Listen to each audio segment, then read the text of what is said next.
శ్రీ గురుభ్యో నమ. జయ Gurudatta, Shri Gurudatta. Gopikrishna digital news ప్రసార మాధ్యమం ద్వారా శ్రీ గురు చరిత్ర, శ్రీ గురు లీలా విలాసం అనేటటువంటి విశేషమైన కార్యక్రమంలో ప్రవేశిస్తున్నాం. ఇవాళ 9వ అధ్యాయం. శ్రీపాద వల్లభులు ఆశ్వయుజ బహుళ ద్వాదశి నాడు అంతర్ధానం అయ్యారు. ఆయన ఎప్పుడూ ఉంటూనే ఉంటారు. ఆ రూపం అంతర్ధానమైంది, ఎప్పుడూ కనిపిస్తూనే ఉంటుంది. అలాంటి విశేషమైన సన్నివేశం మనం ఇప్పుడు అధ్యయనం చేయబోతున్నాం. ఇది 9వ అధ్యాయం. ఓం శ్రీ గణేశాయ నమః, ఓం శ్రీ మహాసరస్వత్యాయ నమః, ఓం శ్రీ గురుభ్యో నమః, ఓం శ్రీపాద శ్రీవల్లభ శ్రీ నృసింహ సరస్వతి దత్తాత్రేయ గురుభ్యో నమః. దత్తాత్రేయం మహాత్మానం వరదం భక్తవత్సలం ప్రపన్నార్తిహరం వందే స్మర్తృగామి సనోవతు. దత్తాత్రేయాయ విద్మహే అత్రిపుత్రాయ ధీమహి తన్నో దత్తః ప్రచోదయాత్. ధ్యానమూలం గురోర్మూర్తి, పూజామూలం గురోః పదం, మంత్రమూలం గురోర్వాక్యం, మోక్షమూలం గురోః కృపా. సిద్ధయోగి నామధారకుడితో చెప్తున్నారు, నాయన సిద్ధ, సిద్ధుడి యొక్క భక్తుడు కదా నామధారకుడు. అంచేత అతను కూడా సిద్ధి పొందినవాడు కనుకనే సిద్ధయోగి శిష్యుడు అయ్యారు కనుక, ఓ నామధారక, శ్రీపాద వల్లభుల రూపంలో అవతరించినటువంటి దత్తాత్రేయ స్వామివారు సాక్షాత్తు సకల తీర్థస్వరూపులు. సాధకులకు సన్మార్గాన్ని చూపించడానికి ప్రతిరోజు కూడా త్రికాల సంధ్యావందనాలు చేస్తూ అనుష్ఠానం నిర్వహించుకుంటూ మఠానికి తిరిగి వస్తుండేవారు. ఎవరికి కృపాదృష్టి వల్ల భక్తులకు గంగా స్నాన ఫలితం కంటే ఎక్కువ ఫలితం లభిస్తుందో అటువంటి స్వామివారికి నదీ స్నానంతో పని ఉన్నదా? ప్రతిరోజు కృష్ణానదీ సంగమానికి స్నానానికి వెళ్ళి ఆయన వస్తుంటారు. యతీశ్వరులు, సిద్ధయోగులు అందరికీ ఆదర్శవంతంగా ఉంటారు, ఆదర్శమూర్తులై ఉంటారు. యద్యదాచరతి శ్రేష్ఠ తత్తదేవేతరోజన. శ్రేష్ఠులు ఏది ఆచరిస్తారో మిగిలిన వాళ్ళు దాన్ని అనుసరిస్తుంటారు కనుక వారు సదాచారాన్ని పాటిస్తూ ఉంటారు, సన్మార్గంలో ప్రవర్తిస్తుంటారు, మిగతా వాళ్లకు ఆదర్శ మార్గాన్ని చూపిస్తూ ఉంటారు, మార్గదర్శిగా ప్రవర్తిస్తుంటారు. ప్రతిరోజు ఆయన వచ్చేటప్పుడు వెళ్ళేటప్పుడు కూడా ఆయన అనుసరిస్తూ ఉంటాడు ఒక శిష్యుడు, ఒక రకంగా సేవకుడు, శిష్యుడు కూడా. ప్రత్యక్ష శిష్యుడు కాడు, పరోక్ష శిష్యుడు. ఆయన ఎలా చేస్తే తను కూడా అలా చేస్తుంటాడు. అటువంటి గత జన్మ సంస్కార ప్రభావం వల్ల స్వామివారిని ఆశ్రయిస్తూ స్వామివారిని సేవిస్తూ ఉండే భాగ్యం కలిగినటువంటి వాడు ఒక రజకుడు. ఆ ప్రాంతంలో ఉన్నవాళ్ళందరికీ కూడా వాళ్ళ యొక్క బట్టలు శుభ్రం చేస్తూ తద్వారా వాళ్ళ మనస్సులో మాలిన్యాన్ని కూడా పోగొట్టేటటువంటి గొప్ప పవిత్రత పొందినవాడు. ప్రతివాడు కూడా జన్మతః సంస్కారరహితుడే. జన్మనా జాయతే శూద్ర విప్రో భవతి కర్మణ. జన్మతోనే ప్రతివాడు సంస్కారవంతుడు కాడు కదా. గత జన్మ సంస్కారం రావచ్చు, ఉండొచ్చు, ప్రారంభ సంస్కార విశేషం వల్ల, ప్రారంభ కర్మ ఫలితంగా. కానీ ఎప్పుడు విప్రుడవుతాడు? విప్రో భవతి కర్మణ. తన యొక్క సదాచారంతో అతను విప్రుడవుతాడు. అటువంటి స్థితిలో ఉన్నవాడే వృత్తిరీత్యా రజకత్వం, బట్టలు ఉతకడం వాళ్ళకి ఇస్తూ ఉండటం యజమానులకు. అలా న్యాయార్జితమైన ధనంతో కష్టపడి జీవిస్తూ ఉండేవాడు ఒక శిష్యుడు. ప్రతిరోజు గురువుగారికి నమస్కారం చేస్తూ ఉంటుంటాడు. సతాం సాప్తపదీనం సఖ్యం, సతాం సాప్తపదీనం సఖ్యం. సత్పురుషులు కలిసి 7 అడుగులు వేస్తే చాలుట ఆ సంస్కారం లభిస్తుంది. అది సజ్జన సాంగత్యం. సత్సంగత్వే నిస్సంగత్వం, నిస్సంగత్వే నిర్మోహత్వం, నిర్మోహత్వే నిశ్చరతత్వం, నిశ్చరతత్వే జీవన్ముక్తి. ఇంకా వేరే జీవన్ముక్తికి సోపానం ఉందా? అదే కదా శంకర భగవత్పాదులు వారు చెప్పారు. సత్సంగత్వే నిస్సంగత్వం, నిస్సంగత్వే నిర్మోహత్వం, నిర్మోహత్వే నిశ్చరతత్వం, నిశ్చరతత్వే జీవన్ముక్తి. మంచివారి సాంగత్యంతో లౌకికమైన విషయాలపై ఆసక్తి తగ్గిపోతూ ఉంటుంది. ఆధ్యాత్మిక చింతన అభివృద్ధి పొందుతూ ఉంటుంది. నిస్సంగత్వం వల్ల దాన్నే నిస్సంగత్వం అంటారు. ఆ నిస్సంగత్వం వల్ల నిర్మోహత్వం ఏర్పడుతుంది, అజ్ఞానం తొలగిపోతుంది, అద్వైత సిద్ధి కలుగుతుంది. ఈ జీవిలో ఉన్న జీవాత్మ ఆ పరమమైన ఆత్మ ఒకటే. ఆ పరమాత్మ యొక్క అంశే ఈ జీవాత్మ. దేహం వేరు, దేహి వేరు అనే ఒక విశిష్టమైన జ్ఞానప్రాప్తి కలుగుతుంది. అదే ఆత్మను గురించి తెలుసుకునే విశేషమైన జ్ఞానం కనుక ఆత్మజ్ఞాన ప్రాప్తి. అది సత్సాంగత్యం వల్ల లభిస్తుంది. అదే నిర్మోహత్వం. అజ్ఞానం పోయింది, జ్ఞానం లభించింది. తత్ఫలితం ఏమిటి? నిర్మోహత్వే నిశ్చలతత్వం. మనస్సుకు ఏకాగ్రతా సిద్ధి కలుగుతుంది, ధ్యానయోగ స్థితి లభిస్తుంది, ఆత్మానంద ప్రాప్తి లభిస్తుంది. తదనంతర ఫలితం ఏమిటి? నిశ్చలతత్వే జీవన్ముక్తి. ఆ నిశ్చలతత్వం వల్ల జీవన్ముక్తి లభిస్తుంది. జీవించి ఉండగానే మోక్షానికి అర్హత పొంది ఉంటాడు. అనంతర జన్మలో కాదు, ఈ జన్మలోనే. అందుకు కారణం సత్సాంగత్యం. ఇప్పుడు ఈ చాకలివాడు ఆ స్థితిలో ఉన్నాడు. వాడు వృత్తి ఏదైతే ఏమిటి? ప్రవృత్తి సాక్షాత్తు శ్రీపాద వల్లభులకు సేవ చేస్తూ ఉన్నాడు ప్రత్యక్షంగా. శిష్యుడు కాలేదు, పరోక్షంగా శిష్యుడే. గురువుగారు ఏది చేస్తుంటే శిష్యుడు అదే చేస్తుంటాడు. అది పరోక్ష శిష్యత్వం. ప్రత్యక్షంగా ఆయన దగ్గర కూర్చుని ఆయన చెప్పే విశేషమైన మాటలన్నీ వినటం లేదు, వినే అవకాశం లేదు. ఎందుకంటే వాడి వృత్తి వేరు. ఆ గ్రామంలో ఉన్న వాళ్ళందరూ బట్టలు తీసుకురావటం, వాడు ఉతకడం, వాటిని పరిశుభ్రం చేసి మళ్ళీ వాళ్ళకు అందించటం, ఇలా ప్రక్షాళనా కార్యక్రమాన్ని నిర్వహించడమే అతని వృత్తి. కానీ ప్రవృత్తి ఏమిటి? సజ్జన సాంగత్యం. అలా రోజు మఠానికి వెళ్ళటం, ఊడ్చి ఆ ప్రదేశం అంతా ఊడ్చేస్తాడు. స్వామివారు నివసించేటువంటి ఆ ప్రదేశం అంతా కూడా మఠం అంతా పరిశుభ్రం చేస్తాడు. ఆవు పేడతో కలిపిన నీళ్లతో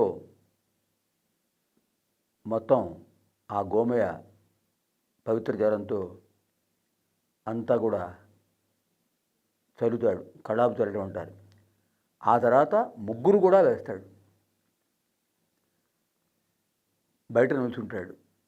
గురువుగారు బ్రాహ్మీ ముహూర్త సమయంలో కృష్ణానదికి బయలుదేరతారు. ఆయన వెంటే వస్తాడు. అక్కడ గాయత్రి మంత్రం, ఇతర మంత్రానుష్ఠానం అవన్నీ చేస్తుంటారు గురువుగారు. అప్పటికి కొంత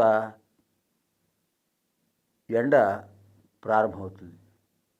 సూర్యకిరణాల తీక్ష్ణత పెరుగుతూ ఉంటుంది నెమ్మదిగా. అప్పుడు ఒక తాటాకు గొడుగు చేతితో పట్టుకుని ఆ గొడుగు గురువుగారికి అలా ముందు పట్టి ఆయన వెడుతుంటే గురువుగారికి ఎండ పడకుండా అలా సేవ చేస్తాడు, మఠానికి తీసుకొస్తాడు. మళ్ళీ అపరాహ్న సమయంలో మాధ్యాహ్నిక సంధ్యావందనానికి గురువుగారు మళ్ళీ వస్తారు.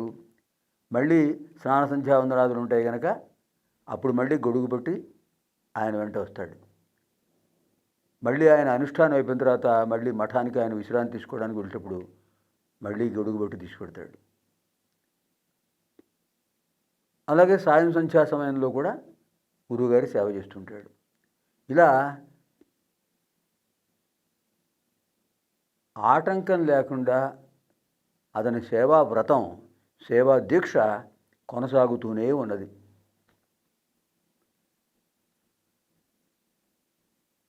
ఒకరోజు గురువుగారు చూశారు, రోజు అతను చేసే సేవ గమనిస్తున్నారు. గురువుగారు తెలియదు ఏమిటి, ఆయన సర్వజ్ఞుడు. సర్వజ్ఞత్వం, సర్వశక్తిమత్వం, సర్వవ్యాపకత్వం, శ్రీగురుతత్వం ఆయనకు తెలుసు. వాడిలో ఒక విశేషమైన సంస్కారం, జన్మాంతర సంస్కార విశేషం ఉంది. అందుచేతే ఎవరికీ లభించిన సేవాభాగ్యం అతనికి లభించింది. ఒకరోజు వాడు ఏదో చూశారు, మాట్లాడారు. అంతవరకు ఆయన మాట్లాడలేదు. వాడితో అన్నారు, రే, నీలో ఒక సౌభాగ్యం కనిపిస్తోంది నాకు. నువ్వు రాజు అవుతావురా, రాజ్యాన్ని పరిపాలిస్తావు. ఆవిడ ఆశ్చర్యంతో చూస్తున్నాడు. అసలు గురువుగారు దాంతో మాట్లాడడమే భాగ్యం. అందులో ఏమంటున్నారు ఆయన, రాజునవుతానా? ఈ జన్మలో నేను అందరికీ బట్టలు ఉతుకుతూ ఏదో నా వృత్తి, పరంపరాగత వృత్తిని పాటిస్తున్నాను, పెద్దల దగ్గర నుంచి వచ్చిన వృత్తిని. నేను రావుతాను ఏమిటి? రాజు ఎంత పరాక్రమంతుడై ఉండాలి, బలవంతుడై ఉండాలి, శస్త్రాస్త్ర విద్యా సంపన్నుడై ఉండాలి, రాజనీతి తెలిసినవాడై ఉండాలి. ఆ భాగ్యం నాకు లభిస్తుందా? గురువుగారు వాక్కు మంత్రమే అది. గురోర్ వాక్యంతో మంత్రం చ. తల వంచుకుని నమస్కారం చేశాడు. ఏం మాట్లాడలేదు. అన్నారు గురుగారు, ఏమిట్రా మౌనంగా ఉన్నావు?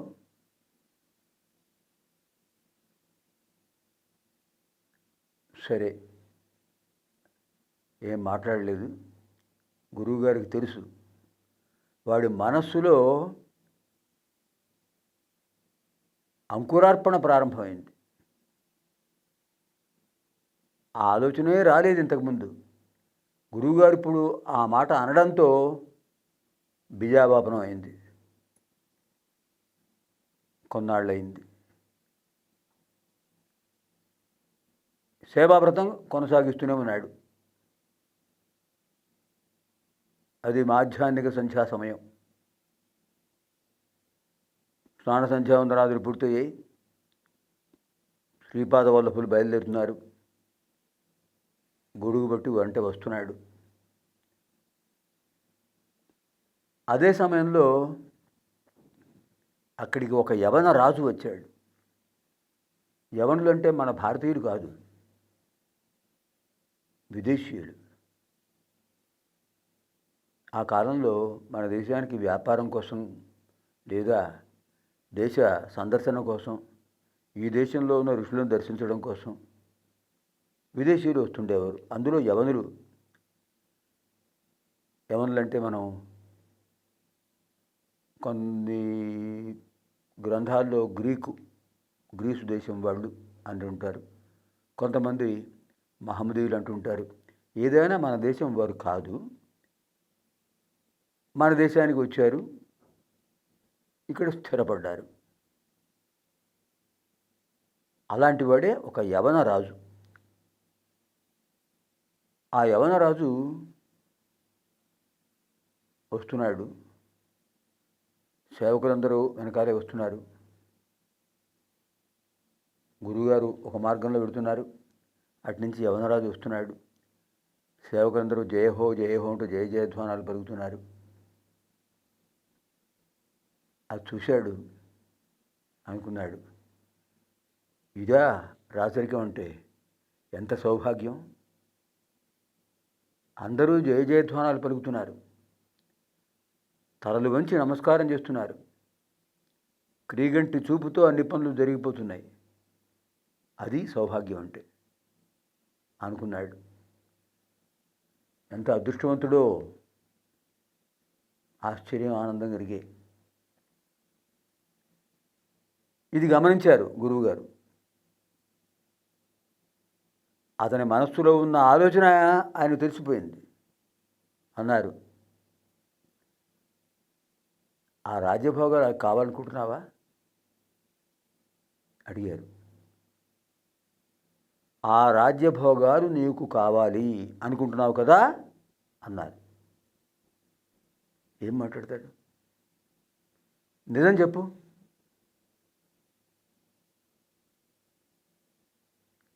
వాడేం మాట్లాడలే. మనస్సులో జిజ్ఞాస ప్రారంభమైంది. ఆ భాగ్యం నాకు కలుగుతుందా? గురుగారి మాట వ్యర్థం కాదు కదా. మళ్ళీ గురువుగారే చెప్పారు,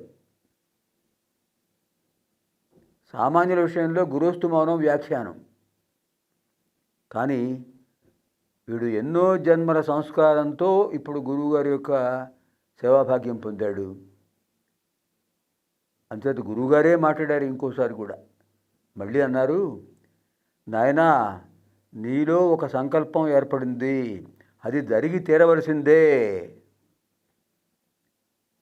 యథా సంకల్ప తథా భవిష్యత్ సన్నివేశ. తప్పకుండా జరుగుతుంది. ఎటువంటి భావం ఉంటుందో అటువంటి సంకల్పం కలుగుతుంది. సద్భావన, సత్సంకల్పమే సద్భావన. అది చెడ్డది కాదు కదా. రాజును కావాలి అనే ఒక బీజావాపనం జరిగింది.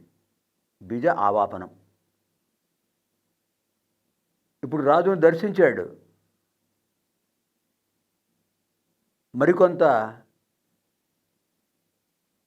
విశేషమైన బీజావాపన అనంతర స్థితి ఏర్పడింది, మొలకెత్తింది. అంతకు బీజం నాటారు గురువుగారు, ఇప్పుడు అది మొలకెత్తింది. ఇప్పుడు గురువుగారు ఏమన్నారు? నీ సంకల్పం జరిగి తీరుతుంది అన్నారు. వాడి ఆనందానికి హద్దులు లేవు.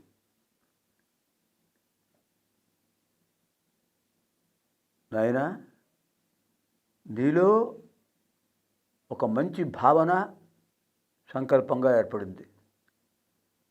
ఆ సంకల్పాన్ని బట్టి ఇప్పుడు జరిగే ప్రవృత్తి ఉంటుంది. సరే, నీకు ఇంకొక అవకాశం ఇస్తున్నాను. ఈ భోగభాగ్యాలు ఈ జన్మలోనే కావాలా, లేదా అనంతర జన్మలో కావాలా? ఎంత అదృష్టం అంటే వాడిది. ఎవరికైనా లభిస్తుందా? త్రిమూర్త్యాత్మకుడు ఆ గురువు. గురు బ్రహ్మ సృష్టికర్త, గురుర్విష్ణు స్థితికర్త, గురుర్దేవో మహేశ్వర లయకర్త, గురు సాక్షాత్ పరం బ్రహ్మ, నిరాకార పరబ్రహ్మయే ఆకారం వహించి ఉన్నాడు ఎదురుగ్గా. అలాంటి స్వామి ఎంత అద్భుతమైన వర ప్రదానం చేస్తున్నారు, అభయప్రదానం చేస్తున్నారు. అభయహస్తం, వరదహస్తం రెండు ఒకేసారి కనిపిస్తున్నాయి. ఎంత గొప్ప అవకాశం. ఈ జన్మలో కావాలా, అనంతర జన్మలో పొందుతావా? అప్పుడు అన్నాడు, ఇప్పటి వరకు కూడా మాట్లాడలేదు. గురువుగారి మాటలు వినడం వరకే. గురువుగారితో మాట్లాడే అదృష్టం తనకు లభిస్తుందా? ఇప్పుడు మాట్లాడే అవకాశం లభించింది. గురువర్యాయ నమో నమః. స్వామి, మీరు అన్నారు కదా ఈ జన్మలో కావాలా అనంతర జన్మలో కావాలా అని. ఈ జన్మలో నేను ఏం చేసుకుంటాను స్వామి? వృద్ధాప్యం వచ్చేసింది. భోగభాగ్యాలు అనుభవించాలన్నా ఆరోగ్యం ఉండాలి, శారీరకమైన దృఢత్వం ఉండాలి, దార్ఢ్యం ఉండాలి. ఆ రెండు లేవు. వృద్ధుడిని అయిపోయాను. నా వృత్తి నిర్వహించడమే కష్టమవుతోంది. గత జన్మ సంస్కారం వల్ల మీ సేవాభాగ్యం లభించింది. నాకు అంతకంటే ఏం కావాలి స్వామి? ఈ జన్మకు ఈ సేవాభాగ్యంతో నేను తృప్తి పడతాను చాలు. ఈ జన్మలో అక్కర్లేదు స్వామి.